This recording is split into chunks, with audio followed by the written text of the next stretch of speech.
Australia, you've got to fly from here to there. It's a big country. New Zealand, you can like get on a ship. Well, who knows when you'll be able to get on a ship again, but you can just rent a camper van or a tour like I did too. And what's interesting is that you've got the mountains, you've got in Queenstown, you've got the beautiful vineyards, you've got the lake, the ocean scenes, the cities. I really like New Zealand. That's one of my new favorite spots.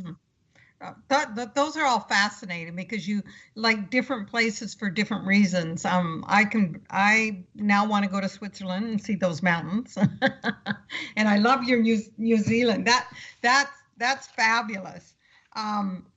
So another question I have for you is, so for some people, like you're a worldwide traveler, and it's just like amazing. I admire that. But for some people, they're really nervous about stepping out of their comfort zone. So what do you say about somebody that just is a little timid?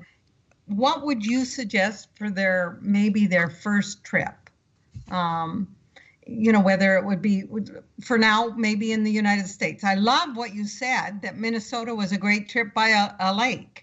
But what would be some suggestions for people that feel really timid, because you have gained a wealth of knowledge, and like you said, in all that time you've never been pickpocketed and everything's been fine, but you have gained so much because of it. And that's what I want our listeners to realize, that for every time I talk about comfort zones a lot, when I jump out of my comfort zone, I never look back and go, wow, I wish I hadn't done that. I always look back and go, wow, that was cool.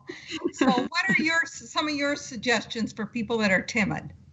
Yeah, so I would say, I took this quote with me. I always love this. 20 years from now, you will be more disappointed by the things you didn't do than by the ones you did. So throw off the bowline, sail away from the safe harbor, catch the trade winds in your sails, explore, dream, and discover, by Mark Twain. And the reason I like that one is when you look back on life, you're going to be more disappointed by what you didn't do. So look at it from a different perspective. Don't worry, the fear and this and that and all of these things. Yes. Okay. I've been through all of it. I get it. I totally get it. Totally get it. But once you push past that fear, what's that saying? Feel the fear and do it anyway. And honestly, a lot of us peek out our window or our door, but until you walk through the door, I feel like the hardest part was to walk through the door. That's sometimes the hardest part. Just book the trip. Just book it. And then you can think about it later. But I will tell you, in my dad's case, and I shared a little bit about my father and how I started Global Gals because of my dad. He was my biggest cheerleader, encourager. And so he didn't have a passport. I don't think him and my mom until their 50s. And that's when they started following me around the world. And then my dad and mom started having a passion for travel because of me. Because before that, going to, just going, camping was a big deal in my world. So I didn't just start becoming the Global Gal. I grew up in rural Iowa and nobody traveled, nobody knew. So it's not like I'm coming from a world where I even knew anybody who traveled. It's very different now than when I started. But kind of going back, I would say, think about it, because in the case of my dad, what happened is he was my biggest encourager. And then I said, Dad, let's do your dream trip. And his was to go on a safari in South Africa, because my dad was a wildlife conservationist, and he could, it was something that was so out of reach. And I'll be honest with you, the timing sucked. It was not good timing. I had just gotten laid off, and my dad had some stuff going on with health and blah, blah, all these things. And we could have just said, you know what? Nope, let's not do it. And I said, Dad, because he would always use 3 magical words, just do it. So I said, Dad, it's your turn. Just do it. We went and we had the time of our life. And thank goodness we did, because a few years later, he was diagnosed with stage 4 cancer. And when we were in hospice at the Mayo Clinic, and he was in Mayo Clinic being diagnosed, he was looking at his photo book with his nephew, so proud of what he had done and going on that safari and pictures. And, he wasn't saying, I wish I would have done that. We were talking about what he had done. So look at it from a different perspective, a different lens. And I think with COVID, we're realizing tomorrow's not promised, guys. It's not promised. So, we're having fear right now. We're all having fear. And so how could traveling be even more fearful? I don't think it can. I'm more fearful of staying at home than I am traveling the world right now. Yeah. Oh, Brenda, What a beautiful story about your father. So for you out there that are timid about it, I think Brenda is right. The hardest step is getting through the door. And so if you plan it now, while we're in COVID, get your wheels going, get your wheels turning, go on to Google, go on to globalgals.com and start dreaming about a day when you can travel again. And listen, her father laying in bed was looking at photos of things he had actually done instead of laying in that bed going, well, I wish we had have done that safari trip. So that is amazing. And another little nugget she had in there, it's not always going to work out in the perfect timing. So when it happens, then you're going to go, oh, well, we can't go because of this. But step out of your comfort zone and go for it. And that is an amazing story. That brought tears to my eyes because that is living in the moment.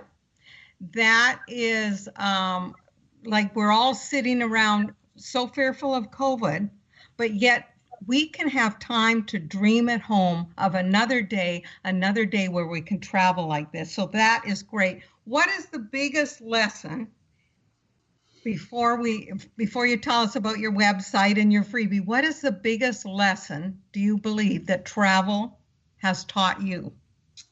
Well, I believe there's 3 key lessons. It's a small world. People I've met in one continent, I've ran into them in another continent. So it's a really small world. In fact, I have a website called smallworldstories.com where I share some of my fun. They're stories like you just can't even believe, like really those happened. Kind-hearted world. Like I said, 95% of the world, I believe, is kind-hearted.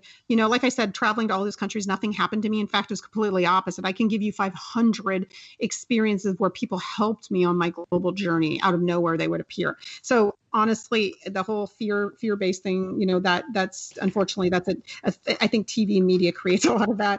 And I would say that we're also the third thing is we're living in a cross-cultural world, and so I encourage you to learn about the cultures and to bridge those cultural gaps. I think we'd have more understanding in the world if we understand different viewpoints and perspectives. So beautiful. And it is a small world. Now, what did you say that it's stories that you have? Is it on your website? Because I love stories.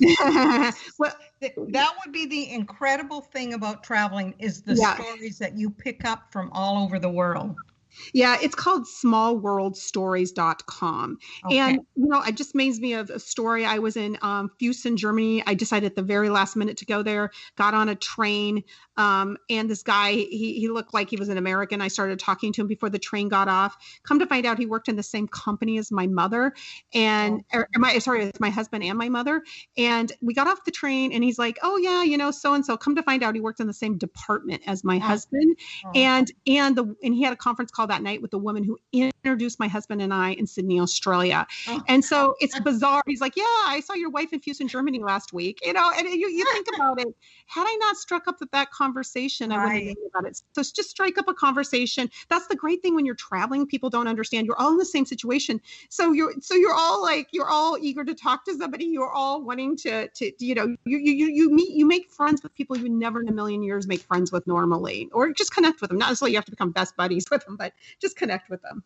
Beautiful. Okay, we're just about out of time. So tell the audience how they can get a hold of you, Brenda. I could talk to you forever on stories. It's just people just amaze me. But we got to close up. So tell the people how they can get a hold of you. Sure. And so we talked about globalgals.com. My email address is there, or I can just give it to you now, Brenda@globalgals.com. I'd love to hear what your thoughts are about what I've shared, or if you have any questions. And also, I have another company called worldwideconnect.com that specializes in helping people bridge cultural gaps, usually in the corporate and business world. And then lastly, BrendaMcGuire.com is my website where I have 3 of my best-selling books, and you can download my chapters for free, including one with Jack Canfield called Soul of Success, where I share tips on how to connect with other cultures. Wonderful. Beautiful. Oh, audience, I hope you go after some of those and get on her site, because that is amazing. And then also the smallworldstories.com sounds fascinating to me. Well, wonderful, Brenda. Thank you for bringing those freebies to my audience, and I hope that they will connect with you. And remember, it is never too late to begin planning your next trip. And I want to thank all of you out there. And if you ever have any questions or comments on my show, please contact me by heading over to my website at lorrainehoving.com. Now, I want you to remember the last things that Brenda left with us. The 3 things that she's learned in travel. It's a small world. And the reason you find out it's a small world is when you talk to others. If you stay in your little shell, you don't find out really how small the world is. Also, that it's a kind world. It is a kinder world than we realize. And the beauty of learning about cross-culture, about different people and different cultures. What a wonderful interview this was today, Brenda. I've enjoyed every minute of it. Thank you. And remember out there, it's never too late. It's never too late to lose weight, to follow your dreams, to plan a trip, to be kind. It is never too late to get out of your comfort zone. It is never too late. And I will see you all back here next week. Thank you, Brenda. It's been pure joy for me. Thank you. Thank you. Bye-bye. Bye.